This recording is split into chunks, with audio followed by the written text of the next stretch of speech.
আপনারা সকলে কেমন আছেন? আর একটু জোরে বলেন, কেমন আছেন? আল্লাহর প্রশংসা করলে লাভ না লস? আল্লাহর প্রশংসা যেখানেই করবেন আল্লাহ নিয়ামত বৃদ্ধি করে দেবেন। এই ঘোষণা কার?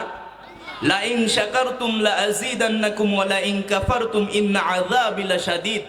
বান্দা, তুমি আমার যত নিয়ামতের শুকরিয়া আদায় করবে, আমি আল্লাহ রাব্বুল আলামিন তত বরকত, তত মাগফিরাত, তত মর্যাদা তোমার বৃদ্ধি করে দেব। জোরে বলেন সুবহানাল্লাহ। এজন্য এই কোরআনুল কারীমের ময়দানে বসতে পেরে, আসতে পেরে খুশি না বেজার?